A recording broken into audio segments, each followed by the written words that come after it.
9:20 de la mañana, continuamos en ampliación de noticias. Omar Mariluz los saluda y estoy en la compañía de Ricardo Gómez. Ricardo, y continuamos analizando este tema de las AFP, el proyecto aprobado por el Congreso de la República. Se ha generado un enorme debate y hemos escuchado al presidente del Banco Central de Reserva, a la ministra de Economía, a la propia jefa de la Superintendencia de Banca, Seguros y AFP, criticar la medida del Congreso de la República y advertir de que esto generaría grandes desequilibrios económicos, no solamente a los afiliados, sino ya a nivel país. Pero estamos en la línea con el expresidente del Banco Central de Reserva, el economista Oscar Dancourt, a quien le damos la bienvenida y las gracias por estar con nosotros y escuchar su opinión. Señor Dancourt, ¿es así como plantean, digamos, las instituciones del Estado? ¿Podría generar un colapso del sistema? Buenos días. Como lo he dicho en otras ocasiones, básicamente creo que es un cuco para atemorizar, en particular al Congreso. Tenemos experiencias previas respecto a este punto. En 2016 el Congreso dio una ley por la cual las personas que tenían más de 65 años podían retirar el 95% de sus fondos de las AFPs. Fueron unos 17, 18 mil millones de soles los que se retiraron. ¿Y qué hizo la gente con ellos? Con ese dinero, básicamente los depositó en bancos y cajas municipales que ofrecieron depósitos de plazos más largos y con tasas de interés más atractivas de lo que usualmente hacían.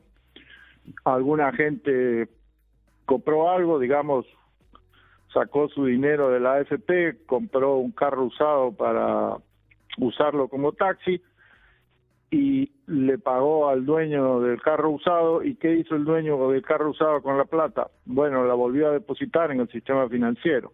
Así que no tuvimos ninguna quiebra, ningún caos macroeconómico, nada en absoluto.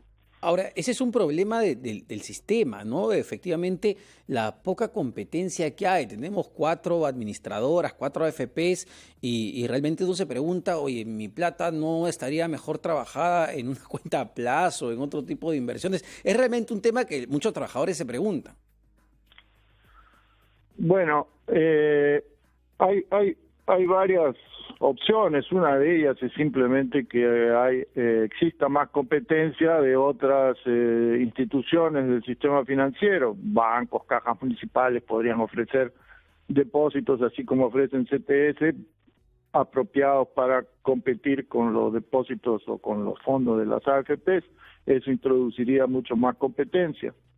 Pero yo diría que aquí el punto esencial no es tanto discutir la reforma eventual de las AFPs, sino entender que esta cuarentena, que afecta a la economía urbana, donde trabajan en Lima y las otras grandes ciudades 14 millones de personas, esta cuarentena que es indispensable para derrotar al coronavirus, como han dicho los doctores y los especialistas, los médicos, epidemiólogos, esta cuarentena tiene un efecto muy importante, impide que la gente trabaje, impide que la gente se gane el pan de cada día. Para asalariados, para independientes, para pequeños y medianos empresarios. No son solamente los trabajadores que están debajo de la línea de pobreza fijada por el gobierno los que son afectados por la cuarentena. El 80% de esos trabajadores, de esos 14 millones de trabajadores, no tiene ingresos. ¿Por qué? Porque necesitamos parar la economía para disminuir la velocidad de contagio del virus. Ahora, sin embargo, no solamente pasa en el Perú, sino pasa en realidad en la economía mundial. Sí, pueden ver que lo mismo ocurre en Estados Unidos, en Europa, etcétera. Y por eso es que la producción y el empleo en todas partes se cae como hace décadas que no hemos visto. Nunca hemos visto una cosa como esta, ni siquiera la crisis 2008-2009. El punto esencial es que eso significa que hay millones de personas, millones de familias, sobre todo en la economía urbana, que no tienen ingresos. Y entonces el gobierno tiene la obligación, por todos los medios posibles, de darles algún ingreso. Ahí está el bono de 380 soles por quincena de cuarentena, lo ampliaron después, está el retiro de la CTS, de la compensación por tiempo de servicios, y ahora está el retiro de los fondos de la AFP hasta un cierto límite. Todas esas cosas ayudan a la gente a afrontar la cuarentena y permiten que la cuarentena sea eficaz. Porque el problema principal que tenemos es derrotar al coronavirus. Sí, por supuesto, ese es el objetivo número uno. Pero entendiendo su posición, ¿qué le responde, por ejemplo, a la superintendenta de Banca, Seguros y AFPs que ha dicho que para empezar, retirar ahora los fondos es retirar unos fondos que están a la baja, es decir, ejecutar la pérdida para los aportantes, ¿no? Y además supone la venta de activos, porque el dinero no está en físico, está invertido en diferentes herramientas que se tienen que vender cuando el mercado está a la baja, y que eso incluso podría afectar el esfuerzo del gobierno precisamente en materia financiera y económica para enfrentar el coronavirus. ¿Qué puede responder usted a eso? Entonces empezamos por el final. Eso puede afectar el esfuerzo del gobierno para enfrentar el coronavirus. ¿Cómo? Si las AFP traen sus fondos del extranjero y devuelven ese dinero a la gente y la gente lo gasta acá y termina en el sistema financiero de una manera u otra, en el sistema financiero local, sí, ese retiro va a fortalecer al sistema financiero local. Eso es lo que normalmente hace cualquier entrada de capitales del extranjero. Así que, en primer lugar, no tiene por qué afectar al sistema financiero local, ni tampoco perjudicar los esfuerzos del gobierno. En segundo lugar, esta es una crisis a escala global, peculiar, singular. No hemos tenido nada parecido en muchas décadas. ¿Cómo sabe alguien qué cosa es lo que va a pasar en el futuro? Nadie puede saberlo. ¿Cómo saben que en realidad las bolsas no se van a caer más? Ese es un primer problema. ¿Cierto? Nadie conoce el futuro. Y un tercer asunto, que es el importante, es dejemos que la gente decida. Si las personas que tienen esos ahorros en las AFPs deciden que necesitan esa plata, ese dinero, para afrontar la cuarentena, esa es una decisión que les toca tomar a ellos. Perfecto. No a los funcionarios del gobierno ni a las AFPs. Señor Betancourt, permítanos unos segundos, vamos a una pausa, pero volvemos para seguir conversando con usted. Y quería dejarle una pregunta en el aire, ¿no? El sistema de pensiones en sí, el sistema privado de pensiones, ¿ha funcionado desde que se creó? ¿Es hora de reformarlo? ¿Hacia dónde debería apuntar esa reforma que plantea el presidente de la República? Venimos con eso.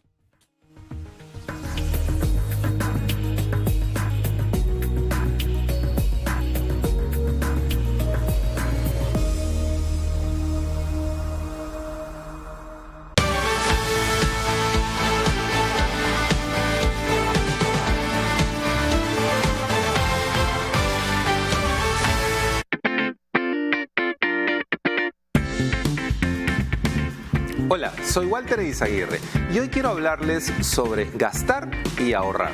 Muchas personas piensan que ahorrar es muy aburrido, pero sin embargo gastar es muy divertido. ¿Quién podría decir que no? Quiero preguntarles también si es que se divierten mucho a la hora que tienen que pagar todo lo que han gastado. Lo importante para nosotros es romper el mito del ahorro. Las personas piensan que ahorrar es privarse de algo. Lo que tenemos que hacer es verlo de una forma diferente. Empiezas a ahorrar, vas a generar una inversión y después vas a poder divertirte sin tener que preocuparte cuánto tienes que pagar. Soy Walter Eizaguirre, experto en finanzas personales.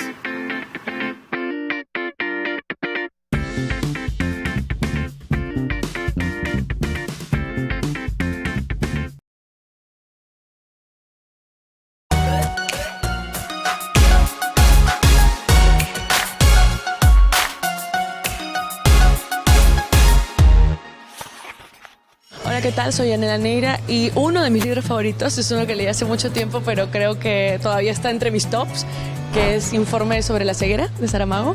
Me encantó por cómo está escrito, por cómo relata la historia, me parece que es súper potente, pero porque además creo que habla de la sociedad, del ser humano, y lo retrata así en su crudeza absoluta. Creo que es un libro que te hace pensar muchísimo y lo recomiendo.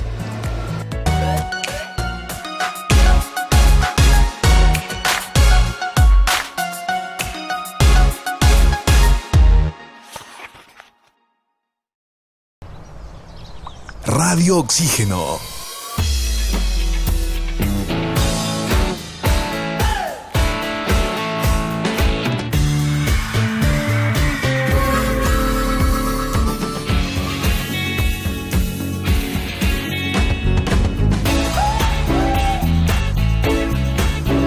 Vemos el mundo diferente porque respiramos buena música.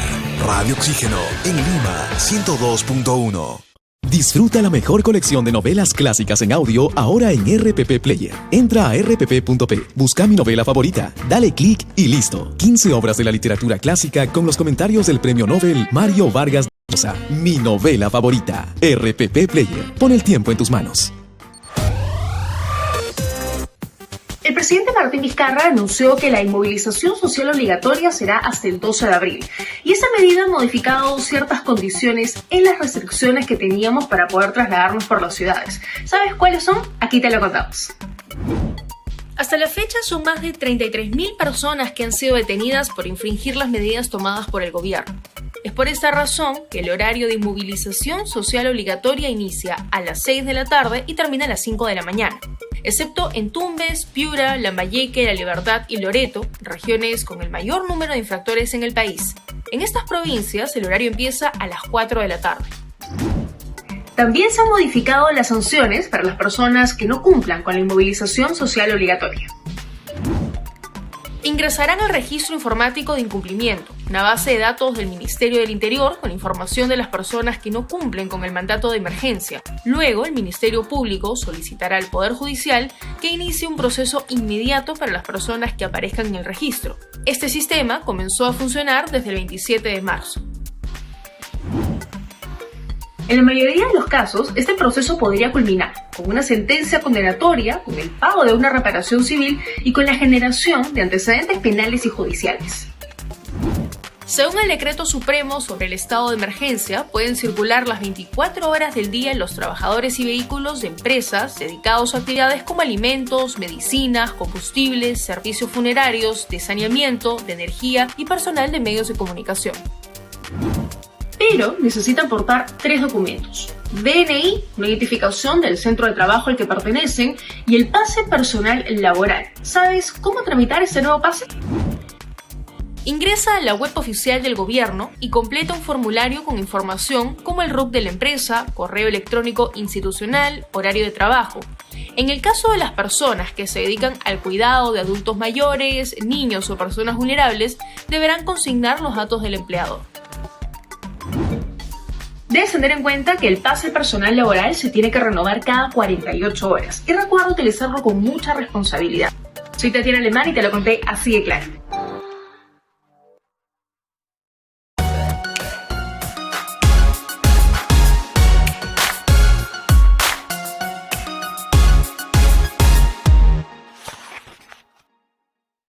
Hola, ¿qué tal? Soy Paul Vega y quiero hablar desde mi libro favorito, o uno de los libros importantes para mí, una novela muy especial para mí que se llama Robinson Crusoe, de Daniel Defoe.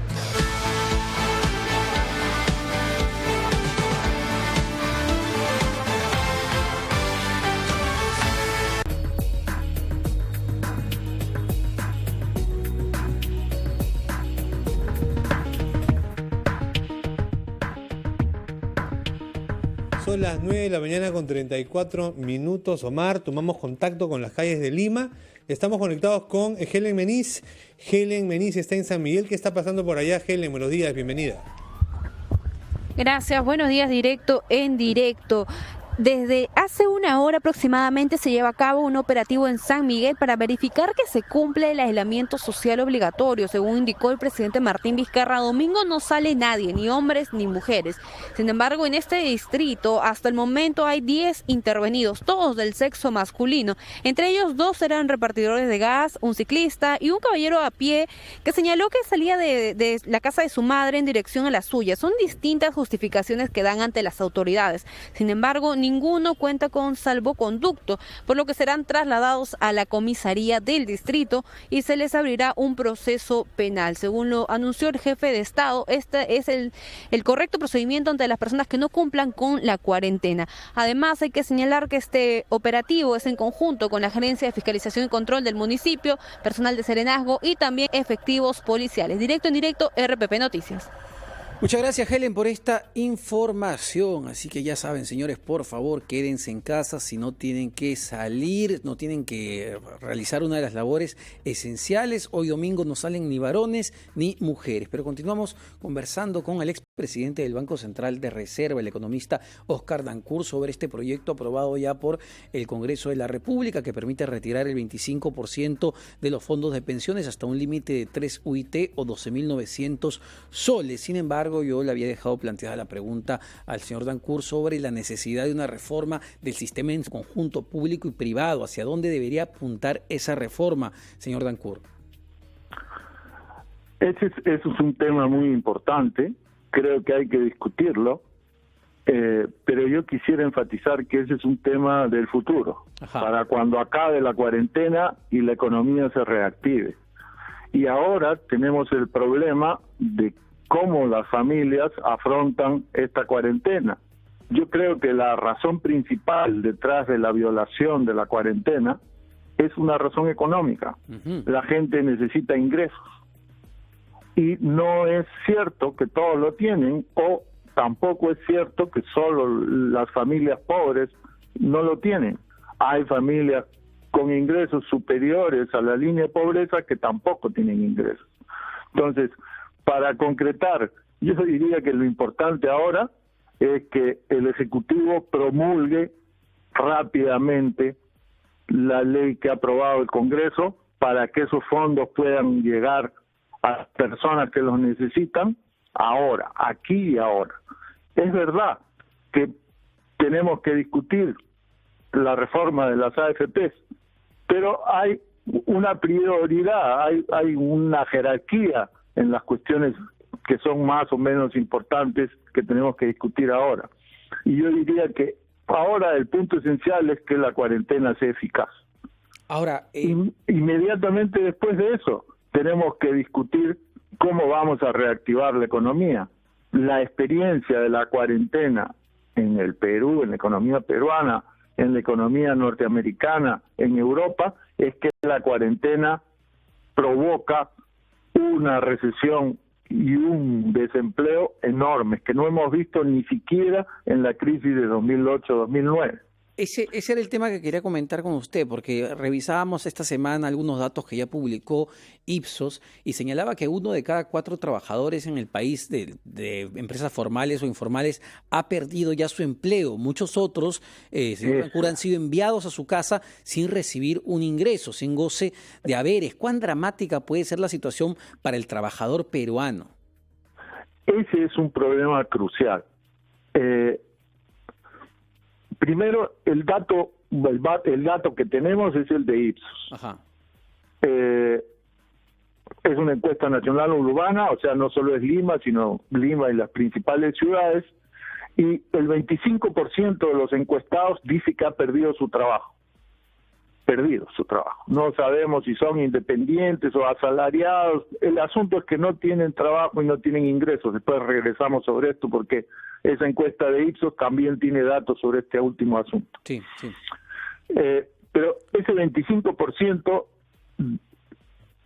del 100% de encuestados, el 100% de los encuestados no trabaja. Hay un grupo importante ahí, un 25%, que no va al mercado de trabajo, amas de casa que trabajan, estudiantes que también, hacen su esfuerzo, jubilados, etcétera. Pero si sacamos a esas personas del total de los encuestados, la tasa de desempleo, la tasa de la fuerza laboral que ha perdido su trabajo según Ipsos es un tercio, 25 sobre 75, un 33%.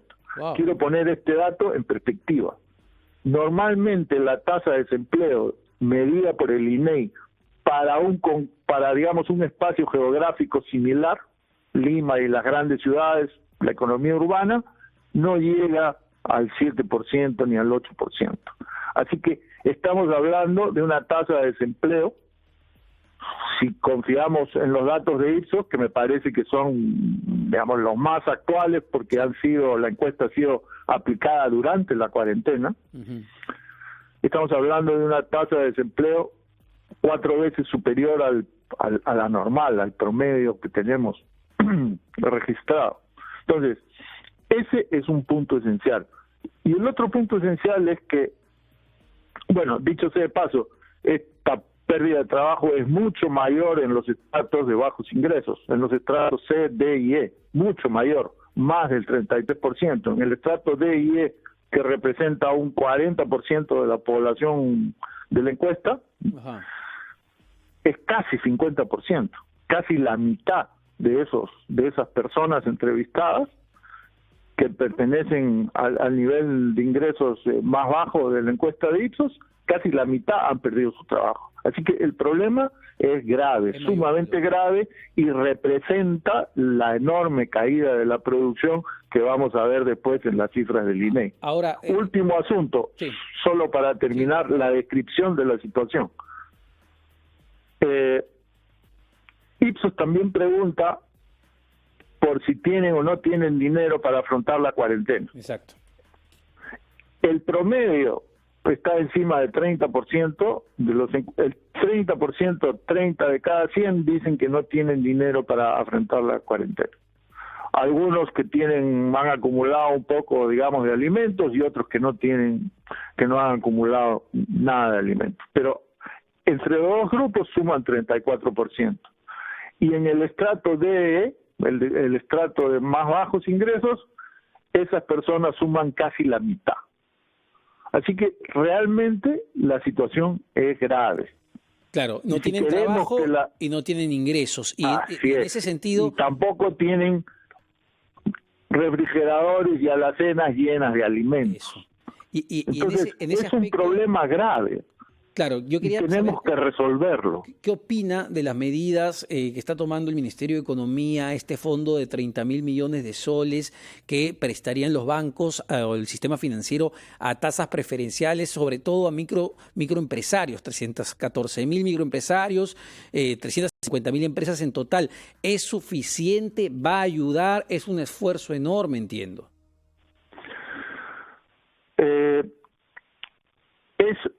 Eso opera en la dirección correcta.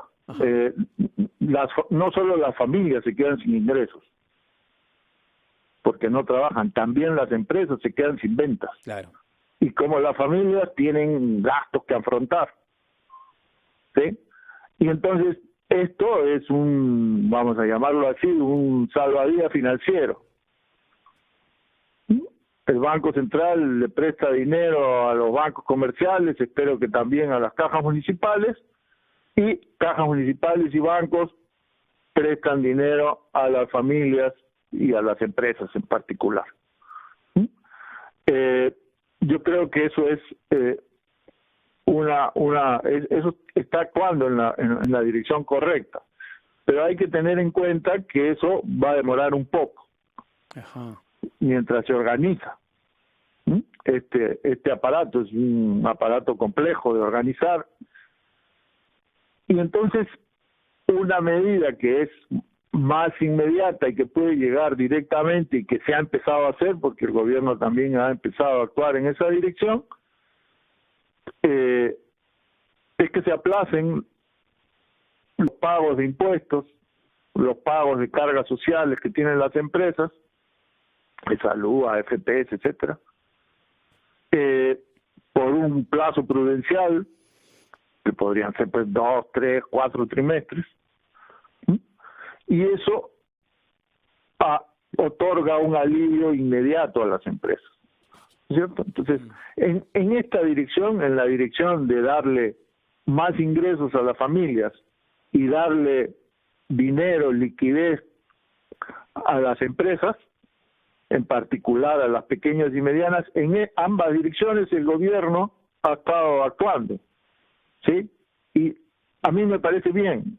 Lo que digo es que la situación es tan grave que esas medidas me parecen insuficientes. Y esa es la razón por la cual apoyo la medida que ha dado el Congreso. Y necesitamos más medidas en esa dirección. Hoy día se ha anunciado de que los pagos por internet, teléfono, etcétera, se pueden fraccionar. Es una medida que también va en la dirección correcta. Igual pudiéramos hacer con otras cosas que entiendo se está caminando, el agua, etcétera. Sí, todo apoyo. Lo que hay que entender es que esto es una situación que no hemos vivido nunca en realidad. Perfecto, señor Dancourt, clarísimo. Entonces, es sentada su posición el expresidente del Banco Central de Reserva, Óscar Dancourt, a favor de esta medida que ha aprobado el Congreso de la República, que permite retirar el 25% de los fondos de las AFP, ojo, hasta un tope de 12.900 soles. Vamos a esperar a ver qué es lo que decide el presidente de la República, porque ya está en su cancha promulgar la ley o observarla y ver cómo se genera ahí todo un debate. Lo que sí está claro, lamentablemente, es que la situación va a ser durísima, no solamente en términos de desempleo en el país, que ya lo estamos viendo, sino también qué va a pasar con la pobreza, que en el Perú estaba en 20.5%. Más de 6 millones de peruanos vivían en pobreza o pobreza extrema, y según el Fondo Monetario Internacional y varias instituciones creen que la pobreza va a aumentar en América Latina en general, producto de las recesiones que van a vivir diferentes países, la recesión que va a vivir el mundo. Nos vamos a una pausa, no se vayan, venimos con mucho más todavía.